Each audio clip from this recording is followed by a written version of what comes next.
Have you ever noticed that God often begins his greatest works in the quietest ways? Welcome to Words for Living. I'm so glad you're here today.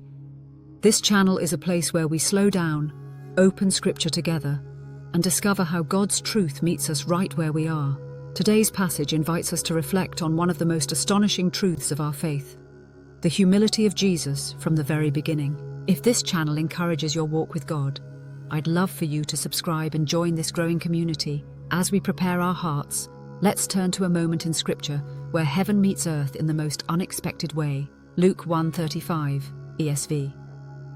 And the angel answered her, "The Holy Spirit will come upon you, and the power of the Most High will overshadow you. Therefore the child to be born will be called Holy, the Son of God." In Luke 1:35, the angel says the power of the Most High will overshadow Mary. The Greek word episkiazo carries the idea of a covering presence, protective, intentional, and holy. God's power did not rush in or overpower her, it rested upon her. From the very beginning, Jesus entered the world surrounded not by force, but by the nearness of God. Generations had been waiting.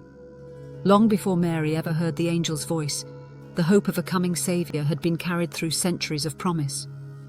Prophets spoke of him, songs were written about him, hearts ached for him.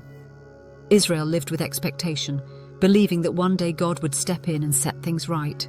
And yet, when that moment finally arrived, God chose a beginning no one could have predicted. Luke 1:35 pulls back the curtain on a holy mystery. The angel tells Mary that the Holy Spirit will come upon her, that the power of the Most High will overshadow her, and that the child she will bear will be called Holy, the Son of God. This is not the language of spectacle or domination. It is the language of intimacy, surrender, and divine nearness. God's power did not bypass humanity. It entered it. After centuries of longing for deliverance, who could have imagined that God's answer would begin as a baby? Not as a king seated on a throne, not as a warrior leading an army, not as a ruler demanding allegiance, but as an infant, unable to speak, unable to walk, completely dependent on others for care. The eternal Son of God chose vulnerability as his point of entry into the world. This is where we begin to see the heart of Jesus. Even before his first breath, humility marked him. Jesus did not cling to his rights or demand his status. He willingly stepped into limitation. He embraced growth, learning, waiting, and dependence, the very things we often try to escape. From the beginning, he showed us that God's ways are not like ours. Throughout his earthly life, people continued to misunderstand him. Many expected a Messiah who would overthrow Rome and restore national power. They wanted a Saviour who would change their circumstances, elevate their position, and prove his strength in visible ways. But Jesus consistently resisted those expectations. He did not come to topple governments. He came to topple sin. He did not come to claim earthly authority. He came to give his life. The humility of his birth foreshadowed the humility of his ministry and the humility of the cross. Jesus moved through the world without grasping for power. He healed the broken, welcomed the outcast, served the forgotten, and ultimately laid down his life willingly. His greatness was not displayed through force, but through love. Mary's role in this story reminds us that God often works through quiet obedience. She was not powerful by the world's standards. She was young, ordinary, and unseen. Yet she was willing. Her yes became the doorway through which God entered the world. This reminds us that God's plans are not dependent on status, strength, or recognition, but on trust and surrender. The Son of God became Mary's son. Holiness wrapped itself in human flesh. Heaven touched earth not with thunder, but with tenderness. God's perfect plan did not rush or overwhelm. It unfolded gently, faithfully, and exactly on time. This truth reshapes how we view our own lives. We often believe that significance requires visibility, that strength requires control, and that success requires recognition. But Jesus shows us something different. God's greatest work began unseen. His greatest power arrived quietly. His perfect plan took root in humility.